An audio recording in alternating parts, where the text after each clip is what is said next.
Hi everyone, I am Rebecca from ChemKnits, and today we are going to dye a Knit Picks Stroll sock blank with some Jacquard acid dyes. Now, sock blanks are pre-knit pieces of fabric that you can dye in any kind of pattern you want and then unravel to knit or crochet with in the end. The Knit Picks commercial blanks have 2 strands of Stroll fingering weight yarn, which is 75% superwash merino, 25% nylon, knit together, so that when we unravel this blank, we will end up with 2 identical 50-gram skeins of yarn. For scale, the knit blank reaches across my entire countertop, and it's knit flat, so we have 1 piece of knit fabric that we will be using at a time. The method that I want to use today involves applying dye to the blank while the blank is dry. I have noticed some really pretty patterns on paper towels that I use to sort of clean up my workspace. So I want to use this almost like a towel and sort of wipe up dye that I pour into a basin to create some random patterns on this blank. But also maybe doing a gradient and starting with more of one color at one end and then slowly like increasing towards the other. So, you know, once we start out using this technique, we'll kind of see how it's working and then go from there to decide how we want to apply the dyes to the fiber. But the real thing that we're doing here, and the real difference, is that we're starting with the dry blank versus a pre-soaked blank. Today we are going to start off with 2 colors, Jacquard Silver Gray and Jacquard Jet Black. And I've added 1/3 cup of dye to each of 2 squeeze bottles. Now, since the yarn is dry, that means it has not been, obviously means it has not been pre-soaked, but also means that it has not been pre-soaked with any vinegar. So I want to add some vinegar to our dye bottles so that way we can allow the dye to bind to the yarn. I'm going to add approximately 1 teaspoon of white vinegar to each bottle.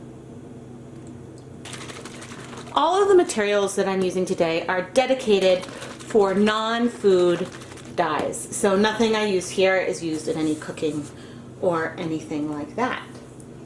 But anyway, now we have the 2 dyes we're going to start with mixed up with some acid, and we'll get started to see if this works.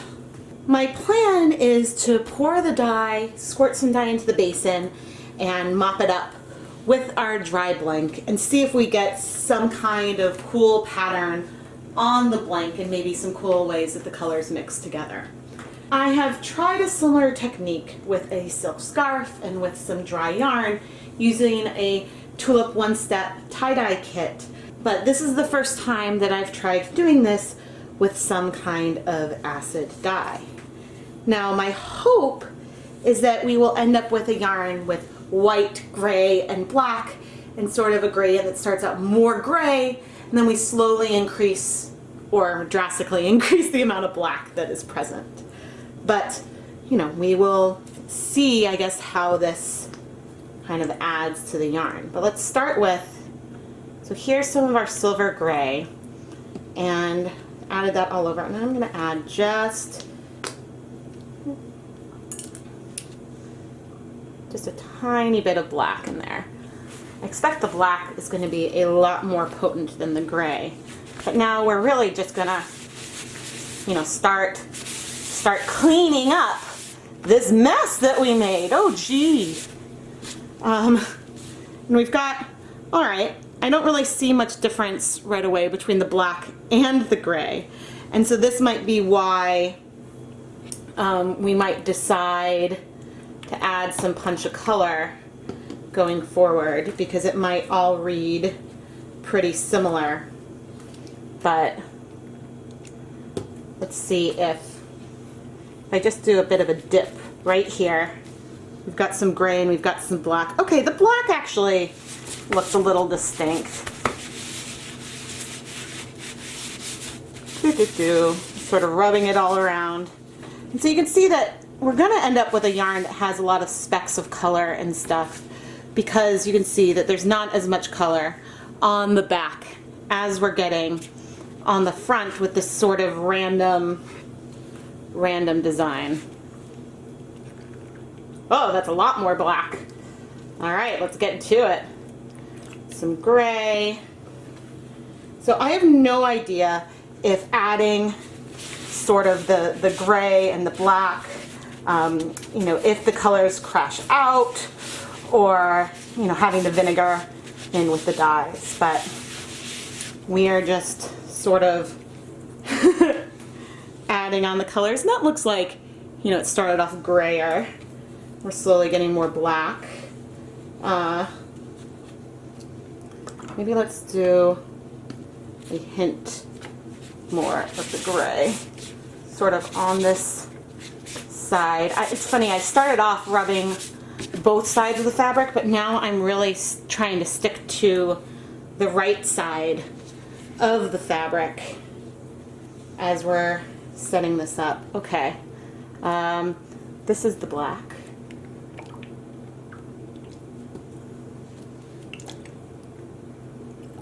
It's funny, look at how distinct the black looks versus the gray.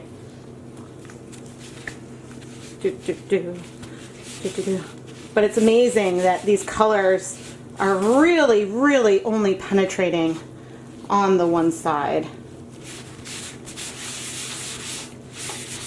But I don't know if we'll even be able to tell the difference between the more black and gray. Maybe a bit. Ooh. Maybe a bit. Interesting. I mean, some of these places, you know, we're going to get some cool specks. Cool specks of color. But I guess blending these two together just kind of gives us more and more gray tones. All right, I'm going to...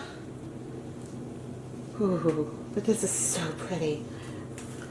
So right now, this is where we are with something that looks very, very much like an ink blot test, right? But I do definitely see it's subtle. But we've got gray kind of going down and more black down here, and then it actually looks like it's going a bit more white again. But the reverse side has very, very little color penetration, which means we're going to have a lot of speckles. I think that this is a technique. Well, I mean, the yarn is dry, and so there's not acid in some of these places that are just kind of purely colored. It would be kind of fun to, you know, add some sprinkles or something like this to add some pops of color in places, but I'm sort of digging this really neutral sort of speckled gradient that we have going on here. I do think I want to add a bit more of the gray sort of here in this middle sort of beginning section there. But I'm sort of digging this a lot. I like that it goes more white at the end with more dark black in the middle. So, all right, now we need to prep to wrap this up so that way we can steam it so we can set the color. I think one of the interesting things that this shows is that you can get low depth of color, at least at first, when you are dyeing a blank, a dry blank. And this is sort of reminiscent to where we dye a pre-soaked blank with a color mist spray or something, because the color just really lands on one side and doesn't go through the other side of the blank. So then when we unravel it, we have all these speckles, and it's just wonderful and amazing. And so I think that this is a way to try to replicate that effect. Now, if I had started with more colors, so rather than doing black and gray, which, you know, they'll mix into various tones of gray anyway, if instead we had started with, say, primary colors or something, we might see the way that they mix together on this blank in more sort of random kind of patterns. It's a little, I guess the choice of doing the black and gray will end up with a really cool yarn, but in terms of what we see right now, it's hard to differentiate between the two and where the two mixed, because they are sort of the same on their color scale. But I greatly look forward to playing around with this more in the future, and hopefully the amount of vinegar we added to the dyes will be sufficient for it to bind to the yarn. I just laid a piece of plastic wrap over the top of our blank so I can sort of wrap it up into a little jelly roll to place into our steamer basket. But you'll notice that this is still very, very dry. And, you know, there's not, oh, I have a paper towel here. You know, if I rub a paper towel on the surface, there's a tiniest bit of color that we get off of it, but a lot of the color is just on the yarn. So now I'm going to go and place this on the steamer basket.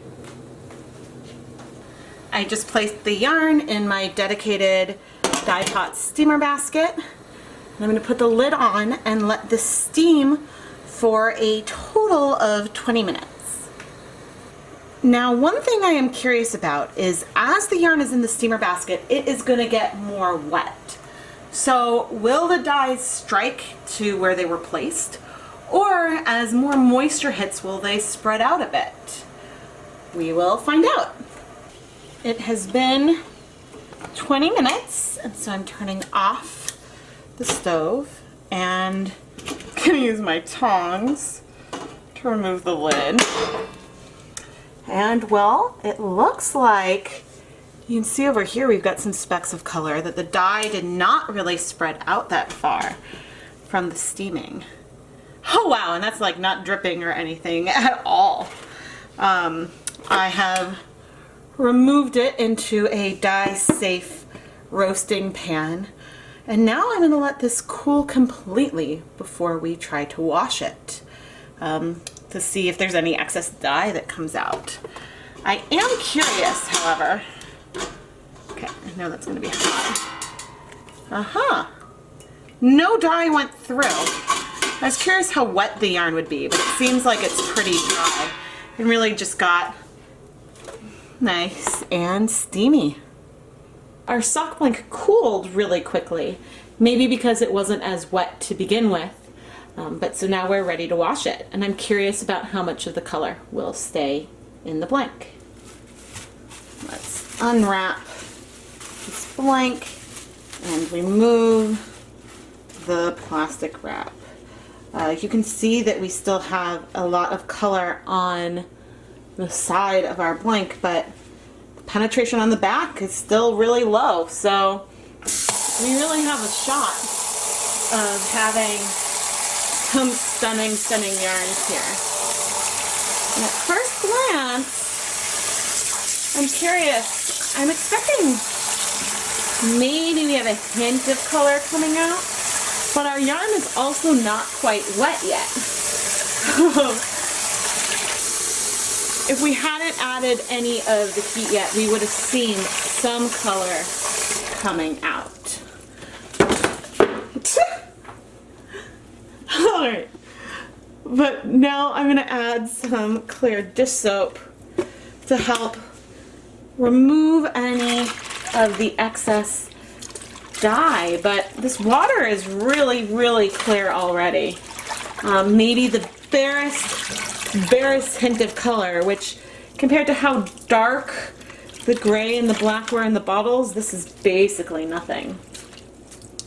So now I'm going to go ahead and, rinse out the soap obviously, but rinse out and make sure that the water is in fact clear, and then we will hang up our beautiful dyed blank to dry, and I'll be back when it's ready to show you.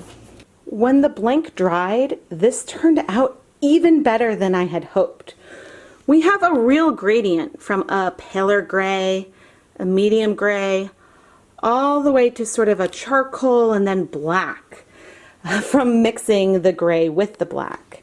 What we don't see is sort of a mixture of colors within a section, but ultimately I think that that's really my fault for choosing two colors that are on the same gradient versus colors that would mix, say, two primaries or something, for trying out this technique. A little bit of the yarn has unraveled already, and you can already get a sense that we are going to get some awesome speckles on this yarn. The other way we know we're going to end up with a speckled yarn is because the color penetration is so shallow that there is barely any color on the wrong side of the blank. This is awesome, and I think will be amazing once it is unraveled. Here is the awesome speckled gradient from our quote dry rub blank, where we did a gradient of gray to black with really shallow coverage. We have the speckled gradient that sort of starts with a black, and the grays get lighter and lighter and lighter as we progress down the yarn. The best part about doing something like this on a sock blank is that you know the transitions are going to be identical on both the skeins. So wherever you have the slightly darker black sections will match up, and you can get a really great matched set of socks out of this yarn.